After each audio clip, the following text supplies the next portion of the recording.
A graça e a paz, meus amados irmãos, irmãs, tudo bem com vocês? Espero que todos estejam bem, sob a proteção do Senhor. Eu gostaria de meditar com os irmãos numa breve passagem, numa reflexão e que o Senhor possa grandemente falar ao seu coração através dessa breve reflexão. Abram comigo sua Bíblia, se assim você puder, no livro de Jó, no capítulo 2, e vamos ler o versículo 11, 12 e 13. Amém? E diz assim: Ouvindo, pois, 3 amigos de Jó todo este mal que tinha vindo sobre ele, vieram cada um do seu lugar, Elifaz o Temanita, Bildade o Suíta, Esofar o Naamatita, e concertaram juntamente, vieram condoer-se dele e consolá-lo. E levantando-se de longe os olhos, e não o conhecendo, levantaram a voz e choraram, e rasgando cada um o seu manto sobre a sua cabeça, lançaram pó ao ar, e se assentaram juntamente com ele na terra 7 dias e 7 noites, e nenhum lhe dizia palavra alguma, porque viam que a dor era muito grande. Queridos irmãos, esse texto eu quero dividir em 2 fases aqui, para uma melhor compreensão nossa. Amém?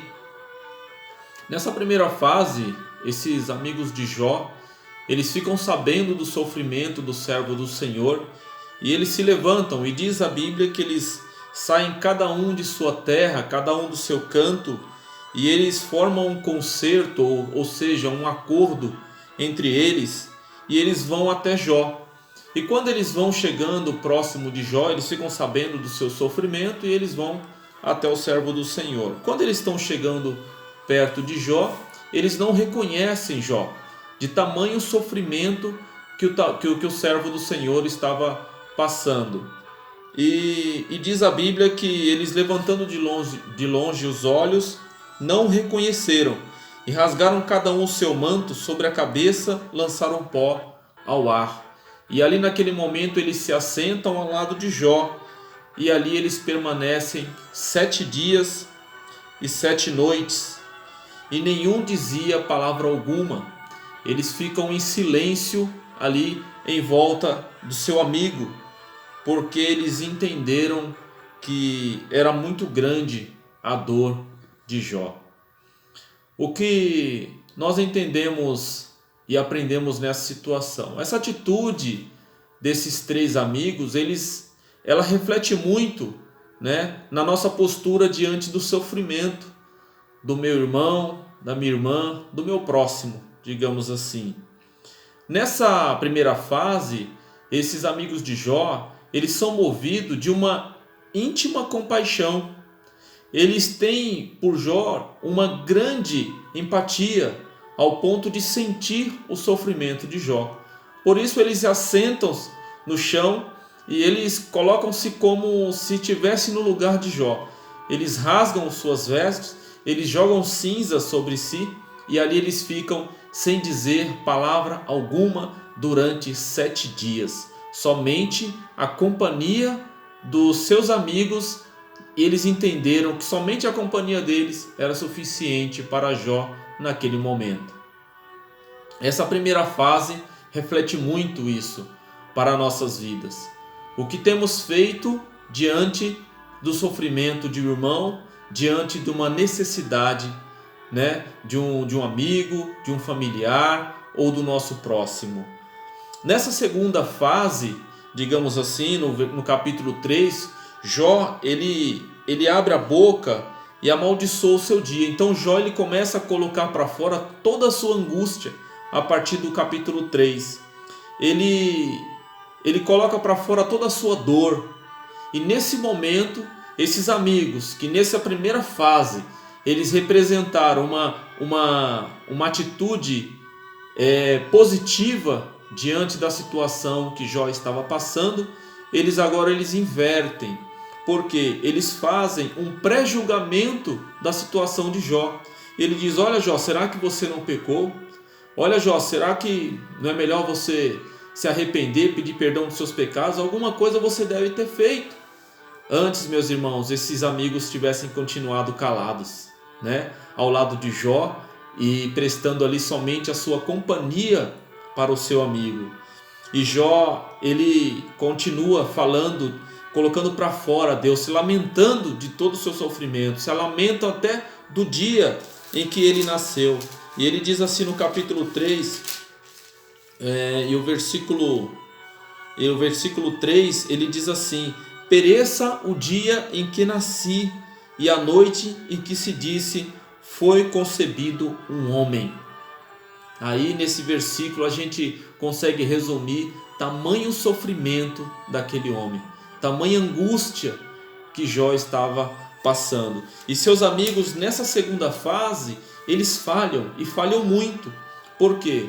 Porque eles usam palavras que começam a colocar em xeque a sinceridade, né? A honestidade de Jó perante o nosso Deus. E esses homens, depois, eles no capítulo 42, versículo 7, o Senhor, ele repreende esses homens e fala: olha, voltam lá e ofereçam sacrifício juntamente com o meu servo. E quando esses homens voltam, ali no capítulo 42, versículo 7, eles oferecem sacrifício e Jó, ele ora pelos seus amigos. E diz a palavra do Senhor que quando Jó estava orando por esses amigos, o Senhor mudou o cativeiro de Jó. E o que eu quero focar nessa ministração, meus irmãos, é essa primeira fase, essa primeira atitude desses três amigos, que é uma atitude louvável. Eles entenderam que Jó, ele precisava apenas de sua companhia. Muitas vezes não é por muito falar, muitas vezes nós ficamos procurando palavras para nos aproximar de alguém que está passando por uma dificuldade, mas da maioria das vezes essa pessoa, ela só precisa apenas da nossa companhia. E isso nós vamos falar um pouco sobre empatia. E o que é empatia? Empatia no dicionário, ele vai falar que significa comunhão positiva, né? Pela qual um sujeito se identifica com o outro. É a capacidade de compreensão emocional do outro. É uma capacidade de entendimento. É aquela capacidade que você tem de se colocar no lugar da pessoa, ao ponto de sentir a dor que a pessoa está sentindo. Foi exatamente o que esses três amigos nessa primeira fase fizeram. Olha, observe que eles saem dos seus lugares, eles estão em suas terras, eles não estão muito próximos de Jó. E eles fazem um esforço, eles se reúnem, eles marcam esse encontro, se reúnem, e todos os três ali, eles têm em comum o mesmo pensamento, né? Eles têm em comum a mesma empatia. Não teve nenhum dos três que falaram: ah não, eu tenho muitos meus compromissos, eu tenho meus afazeres, eu tenho minhas terras para cuidar, eu tenho minha família para cuidar. Não, eles deixaram tudo isso para se colocar junto do seu amigo, do servo do Senhor, que naquele momento ele precisava apenas de companhia. Jó não precisava ouvir palavras, ele precisava apenas de companhias. E esses três amigos, ele entende isso e eles são uma bênção na vida de Jó nessa primeira fase. Não podemos negar que eles foram uma bênção durante esses 7 dias, porque Jó ele precisava saber que ele não estava sozinho. E a companhia dos seus amigos, desses amigos, foi muito bem-vinda na vida de Jó. E falando um pouco de empatia, meus irmãos, quando falamos de empatia, não podemos deixar de falar sobre grandes exemplos do nosso Mestre Jesus com relação à empatia. Acho que os maiores exemplos da Bíblia de empatia, de compaixão, foram descritos nas linhas dos Evangelhos, através de Jesus Cristo, nosso Senhor. Como homem, ele sentiu as mesmas dores que nós. Ele se colocou no nosso lugar. Ele curou cegos porque ele imaginou, ele se colocou no lugar do cego, imaginou o quanto aquele cego desejava ver a luz. Aquela mulher do fluxo de sangue, quando toca em sua orla e ela é curada, somente pela virtude que é liberada do Mestre, ela foi curada porque o Senhor entendeu que quanto é bom a gente ter saúde. Olha só, irmãos, ele nunca estava ocupado demais quando o assunto era a necessidade do ser humano, quando o assunto era a necessidade do próximo. O Senhor nunca estava ocupado demais. Quando ele se retira ali em Cananéia para descansar, meio que escondido, para ninguém incomodar ele, uma mulher se aproxima dele e ali, com todo o esforço dela, ela consegue a cura para a sua filha. Jesus, ele nunca negou uma ajuda, ele nunca negou se colocar no lugar do próximo para ter ele tem compaixão, e através dessa compaixão Jesus promove essa empatia. Em Mateus capítulo 9, o 36, diz assim: vendo ele as multidões, tinha grande compaixão delas, porque andavam cansadas, abatidas, como ovelhas que não têm pastor. Em Mateus capítulo 14, versículo 14, diz assim: saindo Jesus, viu uma grande multidão e, possuindo de grande compaixão para com ela, curou os seus enfermos. E aqui eu quero frisar 2 pontos para vocês. O primeiro ponto é que não podemos ter empatia se nós não tivermos compaixão. Porque diz assim, que Jesus, ele sempre era movido de grande compaixão. Quando ele era movido de grande compaixão, isso vinha também acompanhado de uma atitude de Jesus. Jesus ordenava a cura. Jesus, ele era movido de compaixão e ordenava a libertação. Ele era movido de compaixão e ordenava a cura. Então, esse é um primeiro ponto. O segundo ponto que eu quero dizer para vocês é que a empatia, ela vai muito mais além da capacidade de se colocar no lugar da pessoa. Eu não preciso apenas ter, eu não posso apenas ter empatia. Eu preciso ter uma atitude. Nós precisamos ter uma atitude quando temos a empatia. Eu me coloquei no lugar da minha amiga, da minha irmã, do meu irmão. Eu senti uma grande compaixão, mas e aí? E qual é a nossa atitude diante dessa empatia? Essa é a pergunta que eu deixo para você. A minha oração, meus irmãos, é que tenhamos cada dia mais compaixão para compartilhar o sofrimento, o sentimento uns dos outros, e assim nós seremos cada vez mais fortes. Nesse momento de distanciamento social, uma mensagem como essa, uma palavra como essa, eu entendo que ela é bem propícia para a nossa meditação. Medite um pouco mais sobre esse assunto, sobre a empatia, sobre compaixão. Muitas vezes nós não podemos abraçar, mas podemos fazer uma ligação, uma videochamada, mandar uma mensagem, fazer uma oração por telefone. Experimente essas experiências boas e você vai ver que o seu coração vai ficar mais em paz. Muitas vezes a gente pensa muito em nós. Senhor, eu estou assim, estou assado. Eu preciso disso, preciso daquilo.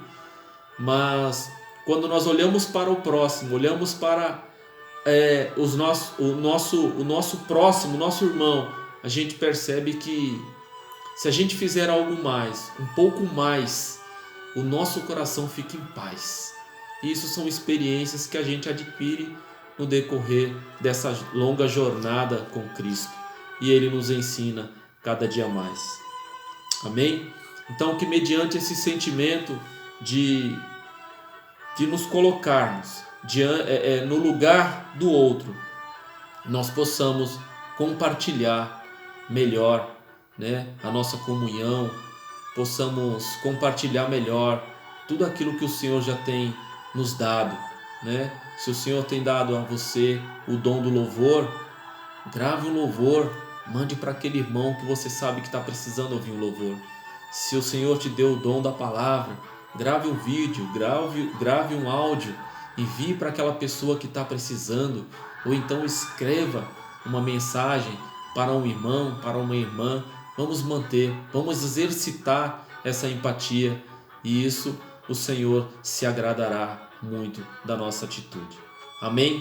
Que Deus abençoe a todos vocês, uma ótima semana e que o Senhor possa nos incomodar mais com esse tema. Amém? E que possamos ser praticantes. Eu gostaria de orar com você.